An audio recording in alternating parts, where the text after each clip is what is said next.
Bendiga, mis amados hermanos. Les saluda el doctor Adrián Nájera de la Universidad Dayspring Christian University. Empezamos nuestra tercera sesión. Estamos en el curso El Sacerdocio. Existió una pregunta durante el receso. Las únicas dos instituciones sagradas vienen siendo entonces la iglesia y la familia, la cual por ser sagradas deben de seguir la misma estructura de gobierno. Esa estructura de gobierno la encontramos en la teocracia. La teocracia es el gobierno de Dios que deben de seguir esas dos instituciones. Dios tenía como intención el gobierno teocrático para toda la sociedad en general, pero solo se puede establecer a través del sacerdocio, porque al sacerdocio es al que se le da la parte real, y real viene siendo gobierno. Dios nunca quiso la era de los reyes, no era su intención. Realmente se inició la era de los reyes a través de una corrupción, de avaricia. Inicia con el rey Nimrod en la era de la ciudad de Babel. Era ciudad de Babel, y ellos son los que quisieron diseñar la torre de Babel. De ahí en adelante se inicia la corrupción de la independencia gubernamental. A decir, nosotros decidimos como queremos, nosotros nos independizamos como nos guste. Inicia la era de los reyes, R minúscula. Reyes de ahí en adelante. Pero el único delegado originalmente por Dios para poder presentar su gobierno es el sacerdote. Y se le da al sacerdote la parte real, que es la realeza. El delegado en expresar al mundo el gobierno de Dios intencional. Surge una pregunta entonces, ¿qué es? Una pregunta, ¿qué es? Y número dos, otra pregunta, ¿existe algún gobierno en esta tierra realmente estructurado bajo la teocracia? ¿Qué es la teocracia? En nuestra era, ¿cómo la definimos? Entonces Dios se cansa de la corrupción de los reyes y de la humanidad y decide, van a regresar a mi gobierno teocrático a como de lugar. ¿Cómo lo hace? Ofrece, más bien impone, la era de la ley. La ley, ¿ok? Ahorita lo vamos a hablar en las dispensaciones. Vamos a preguntarnos si existe algún gobierno terrenal, entonces, ¿qué seguiría esa estructura? ¿Dónde la encontramos en el Nuevo Testamento? Anoten por ahí, teocracia. 1 Corintios, capítulo 11, versículos 3 al 16. Tanto, mujeres, someteos a vuestros manos. Ya vas a hablar de esas cosas otra vez. Ahí está la estructura del gobierno de Dios. No tanto que la mujer se someta al varón y que no se tape la cabeza, que no se descubra la cabeza y que el hombre se cubra la cabeza. Entonces, no está hablando en cuanto a los pleitos matrimoniales que tenemos. ¿Ok? Cuando dice que el hombre no cubra su cabeza, el hombre no cubra su cabeza, no está hablando de esta cabeza, está hablando Cristo, que no debe de cubrir al varón. En otras palabras, que el hombre debe de expresar a Cristo. La mujer se somete al hombre porque el hombre refleja a Cristo. ¿Ok? El hombre se somete a Cristo porque Cristo refleja al Padre. Se somete al Padre, Isaías 5:22. Isaías 48:19, hay un montón de citas bíblicas donde Cristo se sometió. ¿Cuál es el punto de la teocracia? Sumisión voluntaria. Solamente puedes recibir poderío de cuyo poderío estás dispuesto a someterte. Solamente puedes recibir poderío de cuyo poderío estás dispuesto a someterte. ¿Por qué te sometes a la Guardia Nacional? Te sometes a la Guardia Nacional porque te dicen que te tienes que someter. Te ven un uniforme por ahí, parte del ejército aquí, mi amigo. Te tienen que someter a él. Cuando you're a military police, right? Es policía militar, él se tiene que someter a las personas que él les dice, sea el rango que sea. Si él lo ponen a cuidar cierto post, cierta puerta, no llegue cualquier rango. Vale más el hecho que dice MP en el lado que cualquier rango que quiera entrar por la puerta. ¿Por qué? Porque él se le delegó y él toma autoridad del cuerpo policíaco al que él pertenece, el cuerpo policíaco militar. ¿Sí me están entendiendo? El concepto es solamente puedes recibir poderío de cuyo poderío estás dispuesto a someterte. Ese es el inicio de la teocracia. Pero como nadie se quiere someter a nadie, el don del siglo XXI, como nadie se quiere someter a nadie, no corremos el gobierno teocrático, como corremos todos los otros gobiernos. Página 13, mero arriba, que le disfrutemos a Él. Dios quiere poseernos al grado de comerle, de beberle, que Él sea nuestra vida, hasta aprender a disfrutarlo a Él. Primer párrafo.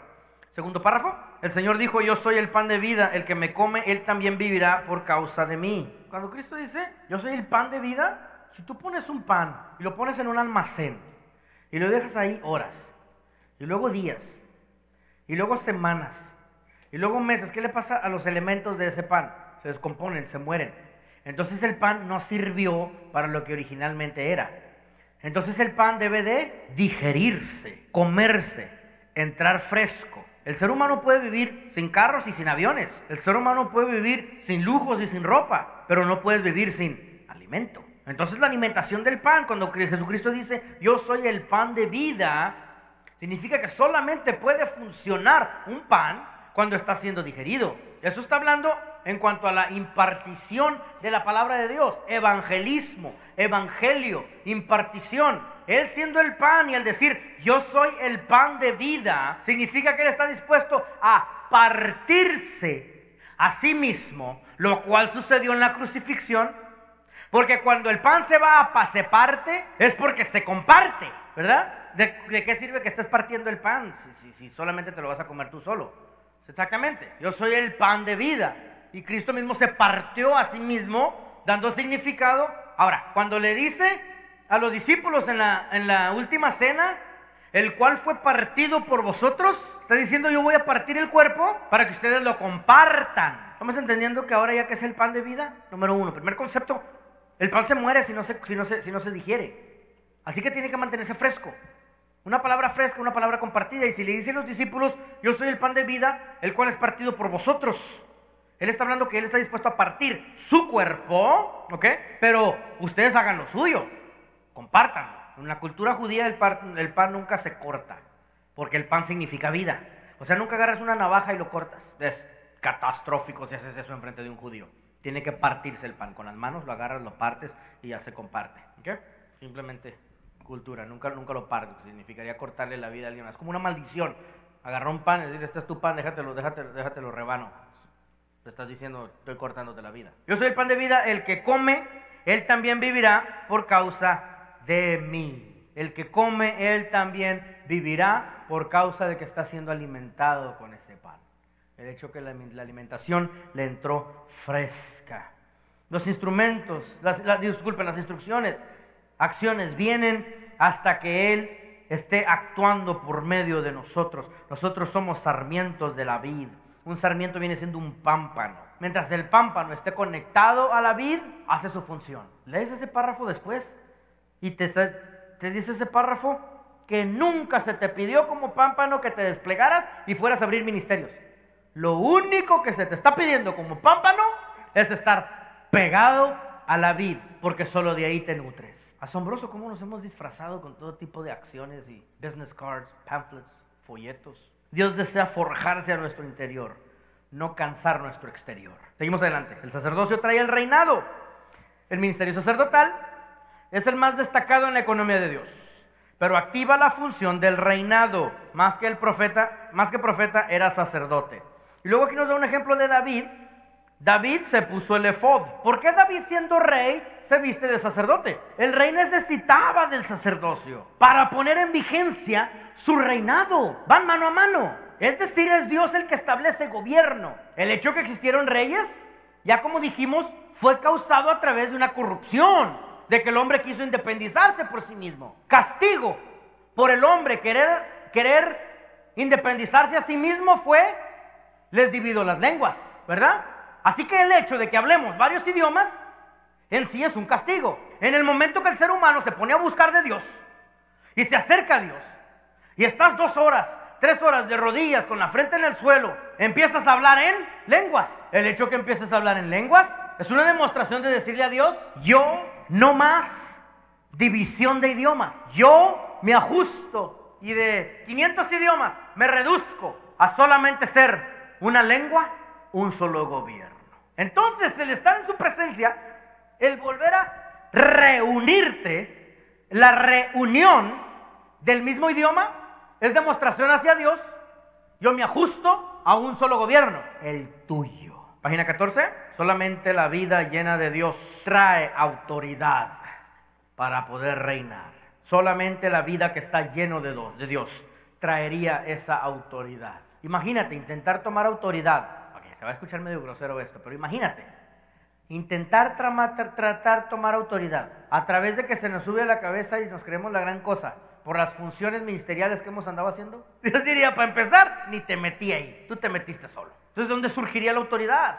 De lo que traes adentro hacia afuera. ¿Ya entiendes por qué los demonios salían corriendo en el momento que veían a los discípulos? No porque se impresionaban de todo lo que los discípulos habían hecho, sino por lo que traían adentro de sí mismos. Por eso, el nacimiento de la iglesia surge en fuego, aposento alto. El sacerdocio trae el ministerio profético. El verdadero espíritu de profecía también proviene del sacerdocio.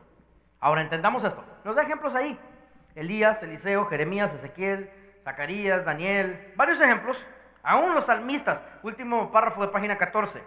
Lo único que te dice toda esa sección es que el sacerdocio trae el ministerio profético.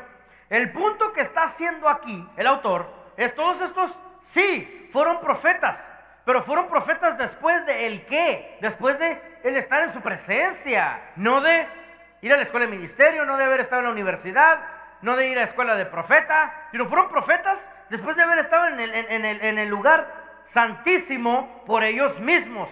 Nuestro espíritu regenerado, ya habitado por el Señor, automáticamente trae la revelación profética. Mis amados hermanos, no podemos ver la profecía como don, aunque cabe dentro de dones ministeriales, dones de manifestación, dones espirituales. Tenemos el ministerio quíntuple, tenemos las 3 diferentes clasificaciones de dones, manifestación, 9 dones de manifestación, 9 dones de manifestación, 7 dones ministeriales y los 5 dones de liderazgo que viene en el ministerio quíntuple. Lo hemos estudiado de esta manera, lo hemos estudiado teóricamente y queremos que el don profético caiga en nosotros a través de ese anhelo que dice la palabra de Dios que debemos de tener del don profético. Cuando estás en la presencia de Dios, la profecía es de lo más común. Dios va a querer hablar al pueblo. El sacerdocio trae el ministerio profético automáticamente. No te asombres si tal cosa sucede. Vas a empezar a parar en frente de personas. Ese negocio que tú traes en tu mente, Dios dice que te arranques. Vas a traer en tu mente un negocio y así. Dios dice, lánzate, tú y tu esposa, porque ese es el tiempo tuyo. La economía está baja, te asustan los números, pero Dios dice, yo no dependo de la economía de la tierra, arráncate. Dios está diciendo de tu vida, tus hijos, esto, esto con tus hijos, ya para de ser alcahuete, ya esto, punto, y Dios te va a hablar directo. ¿Me están entendiendo? Empiezas a leer la vida de las personas, y lo hacemos cuando ministramos. Ministré en esta congregación recientemente y sucedió. Simplemente Dios es el que habla, y tiras profecía. Fuera yo moreno o gringo, my God, yo hubiera hecho business cards, pamphlets, prophet, Dr. Adrian Nahir.com, a PhD. Yo hubiera hecho todo tipo de tonterías, ¿sí me entiendes? Pero la profecía es de lo más común, porque la profecía es simplemente algo que cabe dentro de la economía de Dios. Lo profético no es algo para asombrarte. Llenamos estadios persiguiendo al hombre de Dios a ver qué tiene para mí. Está el varón de Dios tirando profecía y nosotros estamos allá atrás casi haciéndole así. La profecía es de lo más común. El recobro del Señor se lleva a cabo mediante el sacerdocio. Página 16, Adán y Eva caen, Dios recobra el sacerdocio en Abel. Luego Dios dice, ok, voy a recobrar eso. Dios recobra el sacerdocio, Génesis 18, en Abraham. El punto aquí es, a través de la historia, ha existido un perder y recuperar del sacerdocio, Dios teniendo un deseo que no se muera el sacerdocio. Vamos a poner aquí las dispensaciones. Para que tengan nota de las dispensaciones, aquí sí vamos a tomar notas. Ok, vamos a tomar bastantitas notas. Escriban rápido, le vamos a escribir bastantitas notas, porque no van a tener ningún curso de las dispensaciones recientemente. Por eso mismo yo siento imperativo, yo siento importante que ustedes conozcan las 7 dispensaciones. Y como me gustaría que las conociesen, entonces este es el momento apropiado para ustedes conocer las 7 dispensaciones. ¿Listos? Las dispensaciones vienen siendo etapas en la revelación progresiva de Dios. Son etapas en las que Dios va revelando parte de sí mismo, porciones por porciones. Dios va dando en cada etapa un nuevo fragmento. En otras palabras, miren mis manos todos, por favor. Aquí en la primera da tanto así, aquí en la segunda da tanto así, aquí en la tercera da tanto así, en la cuarta da tanto así, en la quinta da tanto así, y ya llegamos a la 7ª dispensación y ya conocemos todo el plan mensaje de Dios. Entonces Dios tiene etapas de revelación progresiva. Arroja luz cada una sobre el mensaje de las Escrituras. Va arrojando más luz. Cada una va dando nuevos mensajes. Pero ¿qué es lo que sucede en cada una de ellas? ¿Qué son? ¿Qué son las épocas? Esto es lo que significa. Dios les da un regalo a la humanidad, lo echan a perder, caen. Dios dice, tengo que dar su juicio. Les da su juicio y después del juicio, pero los voy a restituir. Y los restaura de una cierta manera. Lo restaura de cierta manera, hasta cierto periodo, vuelven a echar a perder la cosa, le echan a perder el asunto, caen y Dios dice, ahí les va su juicio. Les da juicio otra vez. Después de ese juicio, los vuelve a levantar. Encuentra a alguien más para poder restaurarlo. Y así cada una de las etapas tiene sus juicios, tiene su manera de poder levantarlo a cada uno de ellos. Hay nuevas responsabilidades señaladas de parte de Dios a cada una de las dispensaciones. Hay nuevas responsabilidades que Dios les da. Un nuevo juego de instrucciones, de responsabilidades. Dispensación número 1. Se llama la dispensación de la inocencia. Dispensación de la inocencia, también conocida como la era de la libertad. Dispensación de la inocencia, la era de la libertad. El líder involucrado en esta era es Adán y Eva. La plataforma tenemos aquí el jardín del Edén. Esta corre desde la creación del hombre, que es Génesis 1:26, desde la creación del hombre, continúa hasta Génesis 3:6. Desde Génesis 1:26 hasta Génesis 3:6. 5 responsabilidades. Número 1, fructífero. ¿Qué sean fructífero? Número 2, dominar la tierra. Número 3, tener dominio sobre los animales. En esto de dominar la tierra y dominio de los animales, si quieren poner una palabra ahí enseguidita, que se los dije el semestre pasado, tal vez la captaron o no, sojuzgad. Que Dios le dice al ser humano, sojuzgad. Si quieren saber la definición de sojuzgad, está impactante, ¿eh? Es dominar con agresividad. Hermoso, ¿no? ¿Qué estás haciendo? Aquí esperando en Dios. Y Dios dice, pues estoy esperándote a ti. Dominio sobre los animales. 4, vegetarianos. Usar los vegetales para comer. Luego, número 5, cuidar del huerto del Edén. Cuidar del huerto del Edén. Ahora, solo como comercial, esto no tiene nada que ver con las dispensaciones, pero como comercial se los voy a decir. Estos 5, fructífero, dominar la tierra, dominio sobre los animales, usar los vegetales para comer y cuidar del huerto del Edén, serían 5 instrucciones para el bienestar familiar. Entonces echan a perder las cosas con un acto de desobediencia. Desobedientes, y como resultado Dios les da 1, juicio divino, lo que se le conoce como las maldiciones de Dios. Dios empieza a soltar maldiciones. No es broma, hablo en serio. Dios maldice la tierra, Dios maldice la serpiente, Dios maldice al hombre porque tiene que trabajar de en adelante, ¿ok? Y Dios maldice la vientre de la mujer. Dios se suelta tirando maldiciones en ese entonces. Hubo 5 maldiciones que él soltó en ese entonces. A eso se le llama los juicios divinos en la primera dispensación. Número 2, muerte espiritual. Este fue otro juicio. Número 2, muerte espiritual. Número 3, los juicios. Número 1, juicio divino. Número 2, muerte espiritual. Número 3, conocimiento del pecado. Número 4, miedo hacia Dios. No dije temor, dije miedo. ¿Qué es lo que hace el ser humano a caer en el síndrome de Adán? El síndrome de Adán es correr lejos de Dios en vez de correr hacia Dios. Irte todo lo opuesto de eso es la introspección en la que la iglesia normalmente entra. Cada servicio acepta a Jesucristo como un Salvador y se la pasa condenándose. Porque el sistema religioso te enseña que eres pecaminosidad. Y número 5, pérdida del compañerismo. Pérdida del compañerismo es otro de los juicios que experimentó Adán y Eva. Pérdida del compañerismo, 3 compañerismos se pierden en este momento. Pierdes el compañerismo contigo mismo. Disculpen, primero pierde el compañerismo con Dios, después pierde el compañerismo con los demás y después pierde el compañerismo contigo mismo. Eso es más peligroso porque pierdes el compañerismo contigo mismo y luego todavía te sigues ministrando. Dado que es una de las voces que te hablan, te sigues ministrando a ti mismo. Te convences y te dices a ti mismo que estás deprimido, te convences a ti mismo que estás en ansiedad. Es la voz más peligrosa de todas porque cada quien se cree sus mentiras. Rara, ¿no? Entonces Dios trae redención aquí. Dios trae redención. Piel para la redención, ¿verdad? Génesis 3:21. Dios da promesa. El momento que Él trae la piel, está hablando que el Redentor vendría. Ahí introduce el principio de la gracia. Le da una promesa de una gracia venidera a través de que los cubre con pieles. ¿Qué significa piel? Siempre hemos interpretado la piel como hubo derramamiento de sangre o tuvo que derramar sangre para poder sacar la piel. Pues sí, pero nunca menciona sangre, menciona piel. ¿Qué está diciendo eso? El cuero de Cristo, su parte humana. El libro de Lucas es lo que te habla la humanidad de Cristo. El libro de Juan es lo que te habla la divinidad de Cristo. Lo estudiamos en el semestre pasado. El libro de Juan. Pero el libro de Lucas es lo que te da la humanidad de Cristo. ¿Qué es esa piel? Sobre donde cae el pecado. El pecado no pudo haber caído sobre su espíritu, ¿por qué? Pues le pertenece a Dios, punto. End of story, hasta ahí.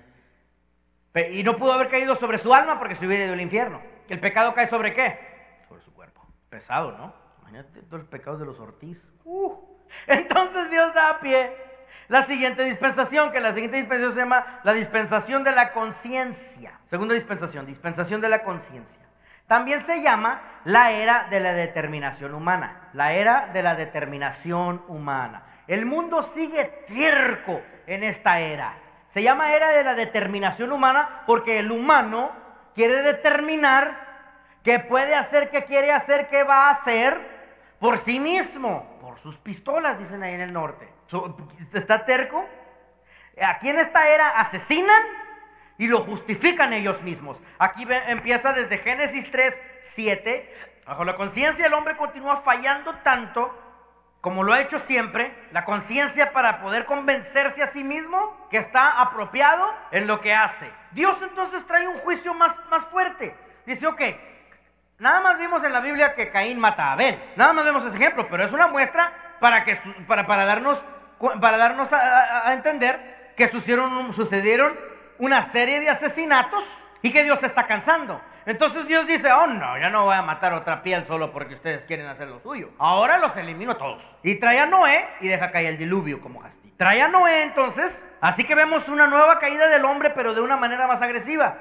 Y Dios dice, ok, perfecto, les voy a dar esperanza.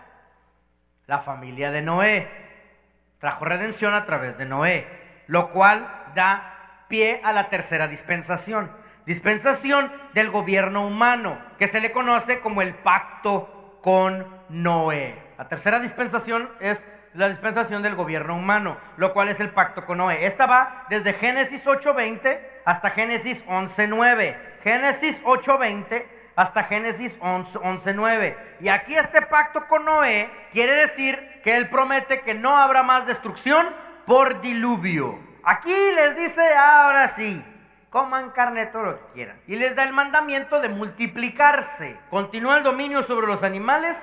La sangre está prohibida. Lo más importante aquí en la dispensación del gobierno humano es el establecimiento de la esencia de Dios, del gobierno.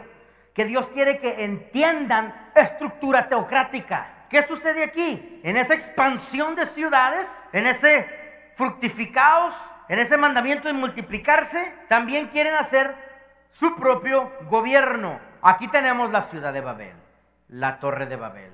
Esa fue la caída de esta era. Fracasaron en querer su propio gobierno. La civilización humana fue dispersada. Entonces tenemos el concepto de que el gobierno humano, mis amados hermanos, ¿qué podemos aprender de aquí? Gobierno humano nos dispersa. Gobierno humano nos divide. Democracia, república, socialismo, comunismo, totalitarismo, anarquías. El gobierno humano nos divide. Ese es el concepto de la dispensación del gobierno humano, del pacto con Noé, aquí en la Torre de Babel. Gobierno humano nos deteriora humanamente, moralmente, religiosamente, solo por no poder seguir el gobierno de Dios. Y la teocracia de Dios nos dice sumisión voluntaria. El que está dispuesto a someterse voluntariamente puede recibir el poderío de a quien se está sometiendo. Termina con una promesa. Dios dice, ok, los dispersaré, los dispersa varias diferentes lenguas, pero le da la promesa a Abraham, que de él va a salir una simiente. Entonces da pie para la cuarta dispensación. Anoten por ahí, la cuarta dispensación es la dispensación de la promesa, el pacto con Abraham. A esto se le llama el pacto eterno, que de sus simientes saldría una nación, es de que saldría una gran nación y el que sería el canal para el cumplimiento de la promesa de Dios. Y la promesa que hizo aquí es que bendijeran a Abraham y maldijera a aquellos que te maldijera a la simiente de Abraham y serán benditos todos los que te bendijeren. Eso en sí, ok, quiero tener mucho cuidado al decir esto para que no me malinterpreten. Eso en sí viene siendo el primer pacto diseñado en la teología y a eso se le llama el pacto palestino. Ahora, no estoy diciendo que Dios hizo un pacto con Palestina, porque sé que tenemos ahorita aquella guerra que están agarrados del chongo allá a Israel con los palestinos y están tirándose bombas, etcétera, y se les considera como Palestina a los musulmanes que están allá afuera de Jerusalén. Y esto, al decir yo pacto palestino, no estoy diciendo que Dios hizo un pacto con ese grupo, sino se llama pacto palestino por la localidad geográfica de donde sucedió el pacto en este entonces, la región. Así que a esto se le llama el pacto palestino en la teología. ¿Todos entendimos?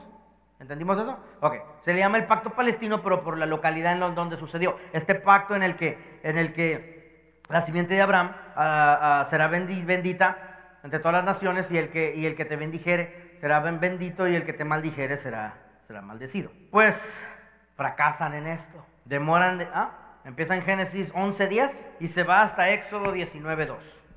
Empieza en Génesis 11:10 y se extiende hasta Éxodo 19:2. Hay un constante patrón de fracasos aquí del pueblo de Israel.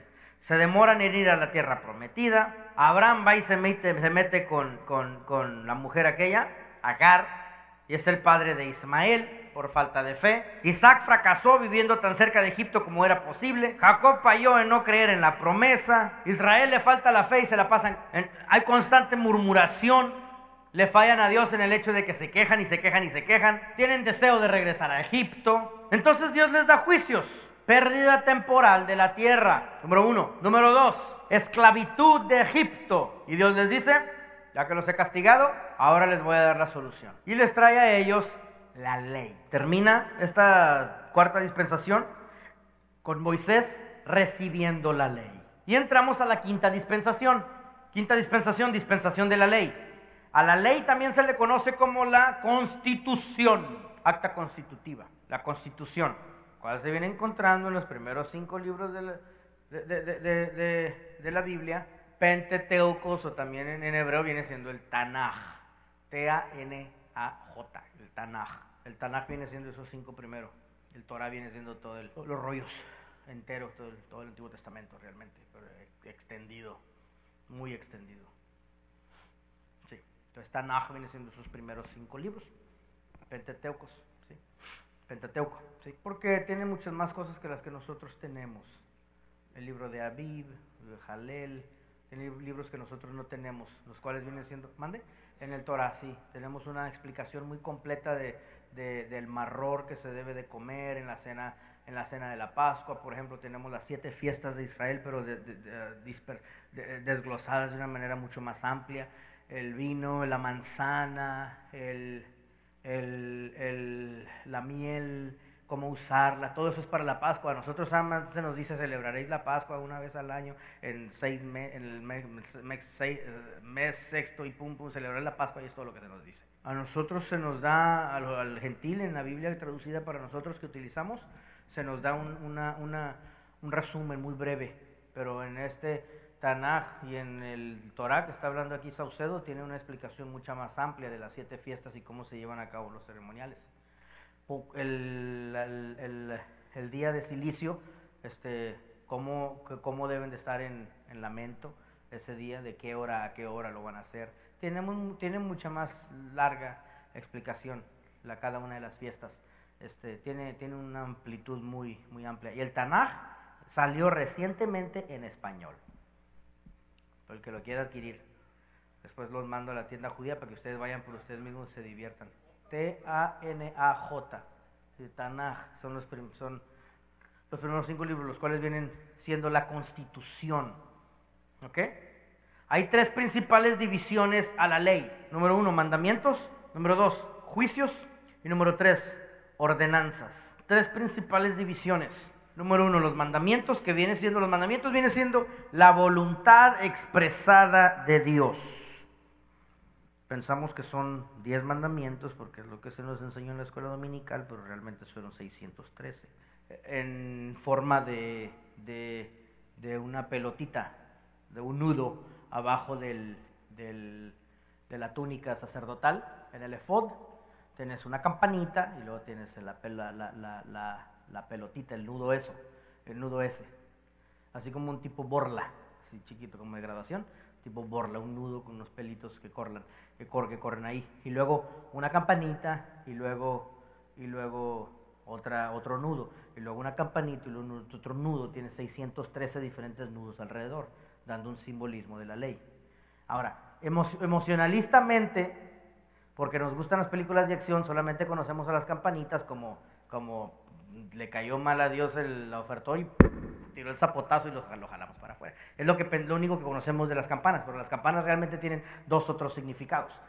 Las campanas tienen el significado, número 1, para identificación del sumo sacerdote. ¿Ok? Y número 2, ahí viene la presencia de Dios. O sea, está teniendo una cercanía al pueblo. Cuando lo veías que ahí venía, es como decir, ahí se me está acercando el que estuvo cerca de Dios. O sea, una identificación, porque hace el ruido. ¿Sí? Número 1, para que logres identificar su persona.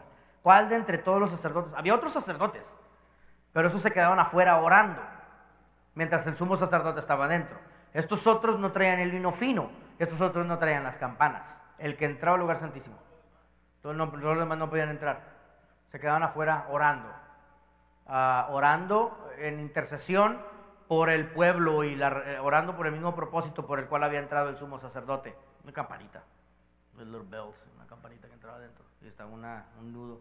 Una campanita y luego un nudo, una campanita y un nudo, una campanita y un nudo. Pues tal vez el nudo lo formaban, lo diseñaban tal como una frutita tal vez. 613 leyes, no eran 10. A los 10, que se juntan cuando ya se reduce a los 10, no son 10 mandamientos, que Dios no se puso a platicar ahí diciendo no darás falso testimonio para los prójimos, entre paréntesis, para los chismosos. Dios no se puso a hablar de esa manera. Cuando Dios suelta los mandamientos, Dios suelta palabras. Él suelta una palabra para esto, Él suelta palabra. Dios nada más tiene que decir 10 palabras. Esas 10 palabras se le llama el decálogo. Y esa palabra, cuando Dios la dice, esa palabra la descifras de varias diferentes maneras, ya te da el mensaje que nosotros conocemos como los 10 mandamientos.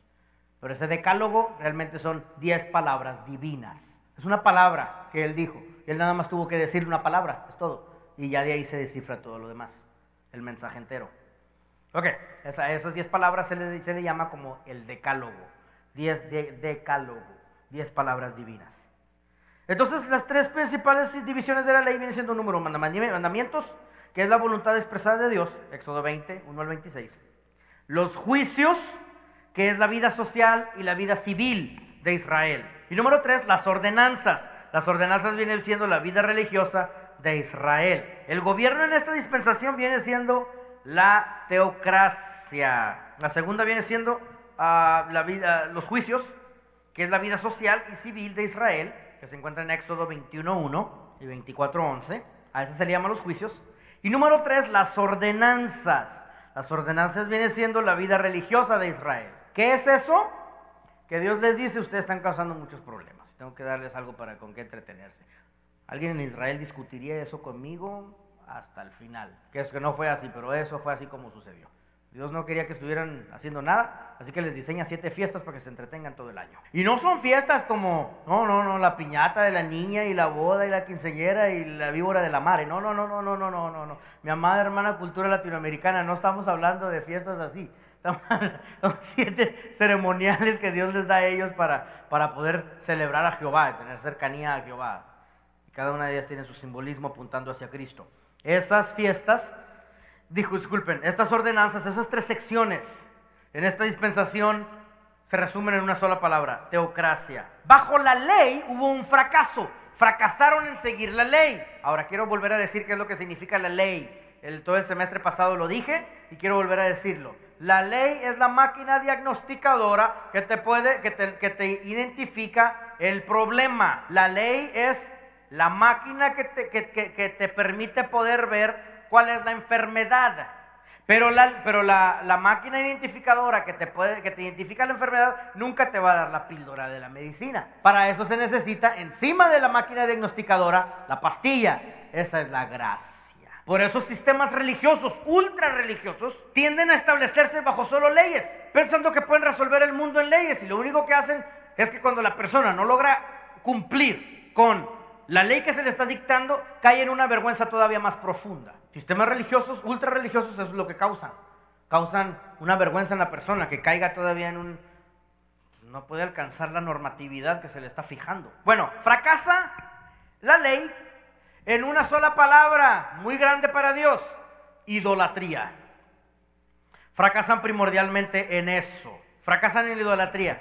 ¿Por qué Dios detesta tanto la idolatría? Por este concepto. Idolatría es un intento de reemplazar a Dios. ¿Cómo no se va a enojar? Él es un Dios celoso, a Él no se le reemplaza, a Él ni se le intenta de reemplazar. Y eso es lo que es idolatría. Un intento de reemplazar a Dios, es lo que viene siendo la idolatría. Y Dios la detesta tanto por esa razón, de que es demostrarle a Dios que puede ser reemplazable. Y no puede ser reemplazable. ¿Cómo te ocurre hacerte una imagen que no vale nada? Entonces Dios suelta juicios por haber fracasado en no poder sostener la ley. Juicios, cautiverio de Asiria y Babilonia, destrucción de Jerusalén en el año 70. Sí han escuchado que Israel está dispersado por todo el mundo, ¿verdad? Que ahora están intentando regresar a Israel. Al final de un Seder, o de un Pesaj, o Pashá, ¿okay? O Pesaj, que es la Pascua, al final de un Seder, de una cena de la Pascua, al final gritan, el próximo año en Jerusalén. Se grita eso al final, después de que termina todo el ceremonial. Me gustaría tener la cena judía con ustedes en alguna ocasión, aunque me daría mucha pena con el de Israel estando escuchando en la transmisión, porque conocen de todo a todo lo de la cena judía. Aunque sí he tenido algunos rabinos que han escuchado la cena judía que hacemos y ellos quedaron muy satisfechos, dijeron que estaba muy completa el pesar que hacemos, y que estamos preparados para poder hacer una cena judía. Al final se grita el siguiente año en Jerusalén, porque todo el anhelo judío es poder regresar a Jerusalén, y ya están regresando, ¿ok? Escatológicamente ya están regresando a Israel, porque el anhelo de todo judío es poder regresar ya a su tierra, el cual va a ser donde va a sentarse el Mesías y se va a hacer la reconstrucción de la Nueva Jerusalén, y etcétera, etcétera. No me meto en escatología, pero en esencia de eso se trata. Que, ok, pues habiendo dicho eso, la dispersación mundial de Israel, el hecho de que Dios los haya dispersado por todo el mundo, fue uno de los juicios. Así que tenemos cautiverio bajo Asiria y Babilonia, destrucción de Jerusalén en el año 70 y la dispersación mundial de Israel. Que Dios los haya dispersado por todo el globo fue parte del castigo. Entonces Dios dice, ahora ya hay necesidad para una nueva solución. Y el propósito y Dios ahora trae una solución en la que involucra a la iglesia. Y la solución que les trae para resolver la idolatría durante el periodo de la dispensación de la ley, le da pie para que entre a la dispensación de la gracia. Ahora, regreso acá. La ley dura desde Éxodo 19:3 hasta el día del Pentecostés, la más larga de todas. Desde Éxodo 19:3 hasta el día del Pentecostés, que es donde sucede poder, fuego, unción. Sinónimos uno del otro. Sinónimos uno con el otro. Desde Éxodo 19:3 hasta el día del Pentecostés. No se me aburran, ya estamos llegando a lo bueno. Me iba a ir a la dispensación de la gracia, pero saben que ya me hizo enojar. Vamos a la dispensación de la ley otra vez. Dispensación de la ley. Bueno, está bien, dispensación de la gracia. Dispensación de la gracia se va desde Éxodo 19:3. Oh, disculpen, no. Empieza del día del Pentecostés, la dispensación de la gracia, ¿verdad? Hechos 2:1, hasta el arrebatamiento de la iglesia, el cual todavía no sucede. El líder en la dispensación de la gracia, el líder principal y responsable ahí es, no, el real sacerdocio. ¿Quién es quién? Nosotros. La dispensación de la gracia fue dirigida solamente a la iglesia. La iglesia tiene su nacimiento en Jesucristo. Jesucristo dio pie a que la iglesia viniera. Culmina esta dispensación en el arrebatamiento de la iglesia. Ya nos metemos en todos otros chismes directos de cuándo va a suceder, si sucedió o no ha sucedido. Unos dicen que ya, otros dicen que no, pero no estamos aquí para hablar de escatología. ¿Okay? Pretribulación, postribulación, durante tribulación, va a existir la tribulación, no va a existir, está el arrebatamiento, no va a venir, viene Jesús en una segunda venida, viene en una tercera venida. ¿Okay? No es el día para meternos en todos esos dilemas, pero ya como maestro de una universidad teológica no se me permite imponer ninguna influencia sobre tu persona. Sobre tú crees pretribulación, tú crees postribulación, tú crees durante tribulación, tú crees lo que tú quieras creer, de acuerdo a cómo el Espíritu te lo revele a ti. Algunos me están entendiendo lo que estoy diciendo, algunos no. Sé que Jaime sí me está entendiendo ya lo que estoy queriendo decir. Pretribulación, postribulación, ¿cuándo surge la tribulación? ¿La iglesia pasa por la tribulación? ¿Sí o no? ¿La iglesia es arrebatada? ¿Sí o no? ¿Sí me entiendes? Todos esos dilemas escatológicos. Si fuera un curso de escatología, yo estaría exponiéndote las 3 diferentes alternativas. Yo estaría exponiéndote las 3 opciones y ya tú determinas en qué es lo que tú quieres creer. Fracaso de la iglesia durante la dispensación de la gracia. ¿En qué fracasa la iglesia? En una palabra que se llama apostasía. La iglesia fracasa en la apostasía. Dentro de la iglesia profesante tenemos apostasía. Primera de Timoteo 4:1 al 3. Segunda de Timoteo 3:1 al 13. Segunda de Pedro 2 al 3. Primera de Timoteo 4:1 al 3.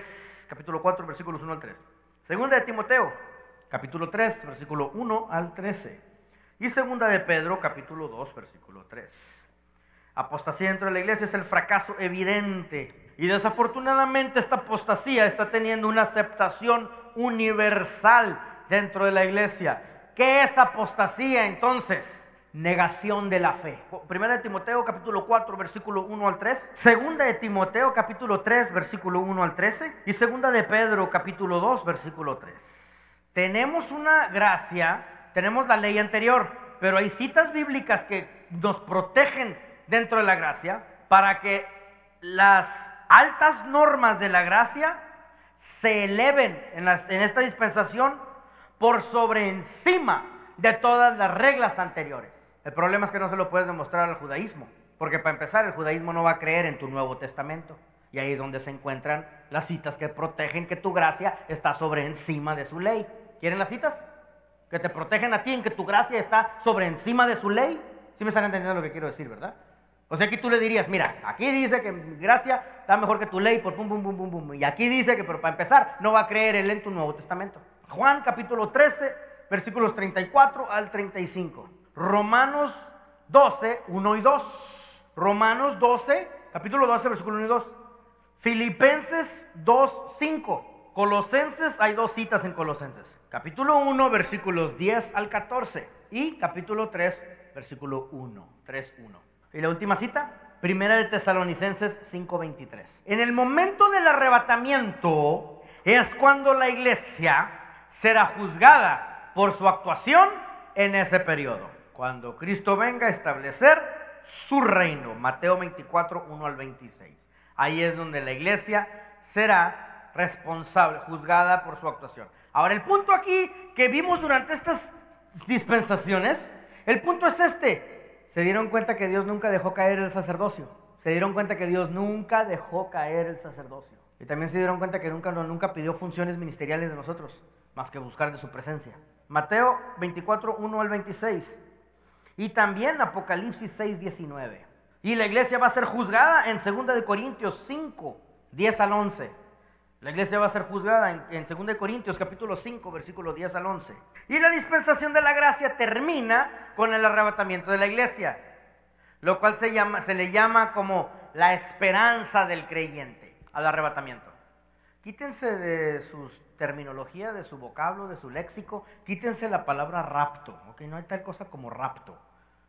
No, Cristo no viene en un rapto, no viene en un rapto. Rapto es una palabra, disculpen la frase, rapto es una palabra pocha, que se diseñó en los 80s, después de una película que se diseñó, The Rapture.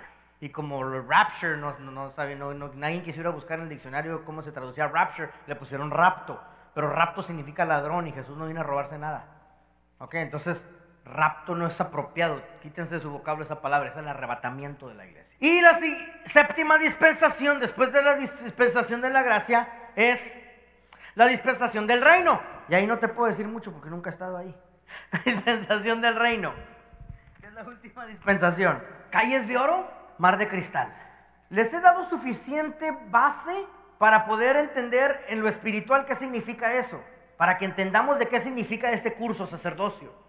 En el hecho de que el ámbito espiritual no funciona bajo nuestras ideologías figurativas de cómo nos hemos diseñado en mecanografía y en mecánica el mundo. Pensamos, calles de oro y mar de cristal. Calles de oro y va a haber un montón de carreteras, periferia por un lado y así. Voy a ver las calles todas de oro, no de cemento, sino de oro. Ok, entonces empezamos a pensar de mar como océano, Pacífico, mar, agua, arena, golfo. Pensamos eso cuando mar de cristal. Y empezamos a pensar, ok, va a estar toda una llenura y va a haber diamantes, perlas, crisólito, onice, jaspe, ¿me entiendes? Crisólito. Empezamos a pensar de esa manera imaginativa, figurativamente, exactamente. No tiene nada que ver. ¿Se acuerdan cuando estuvimos estudiando el semestre pasado, como paloma? Estuvimos viendo el aceite, que era más bien el Espíritu de Dios que cernía sobre la faz de la tierra, y luego dice espíritu de muerte y pensamos que la calaca se andaba paseando en Egipto. ¿Okay? No tiene nada que ver con espíritu de muerte, sino todas estas son figurativas para nosotros poder entender en lo espiritual.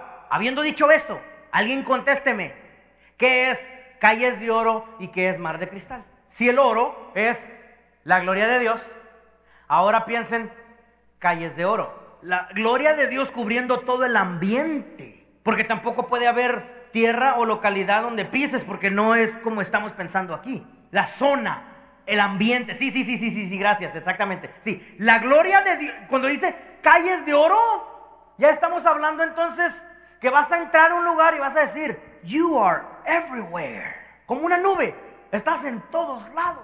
Ya entendimos calle de oro. Ok, ahora dime mar de cristal. No me atrevo. Los cristales solamente fueron delegados después de que se le arrancan a Lucifer, solamente son delegados al sacerdocio. Es al que se le viste con el lapislázuli en los hombros y las piedras en el pectoral. Después viene un ser que se llama el sumo sacerdote, pero ese sumo sacerdote que viene siendo Jesucristo se va de esta tierra, pero no se lleva el sumo sacerdocio con él, sino que lo deja aquí en esta tierra. ¿A quién se lo hereda? Entonces viene siendo ¿quién? Los cristales. No digan el sacerdocio. Mar de cristal eres tú y todos los que están aquí en la presencia, en ese ambiente. ¿Ya entendiste? Calles de oro, mar de cristal. Asombroso, ¿no? Espérense, es que se lo están imaginando todos. ¿Ya entendiste? Calles de oro, mar de cristal. Man, it's got nothing to do with what I know. I don't want to know what I know. No tiene nada que ver con lo que yo conozco. Calles, carreteras, humano, perro, casa, carros, aviones.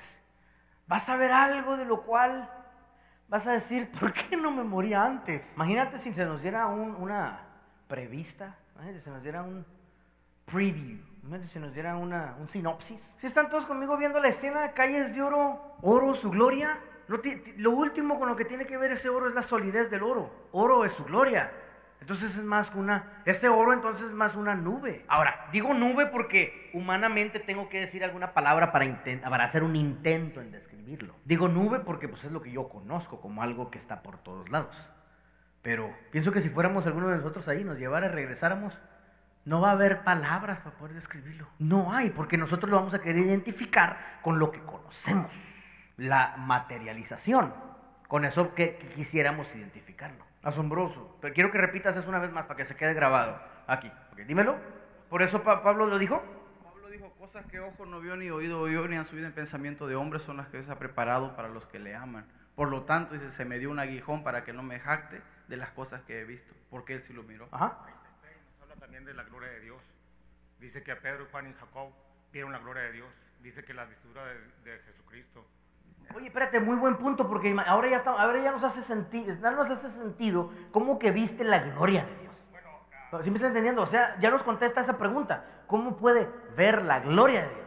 ¿Qué es gloria? Nosotros, puedes ver la mano de Dios porque nosotros lo queremos materializar en nuestra mente. Pudiéramos ver, viste el manto de Dios porque nosotros lo podemos ver en lo espiritual, ver en la materia un manto. Pero ¿cómo ves la gloria de Dios? Ahora ya nos hace sentido esto de ver la gloria de Dios. Sexta dispensación, pues somos la dispensación, es de nosotros, es la dispensación de la gracia.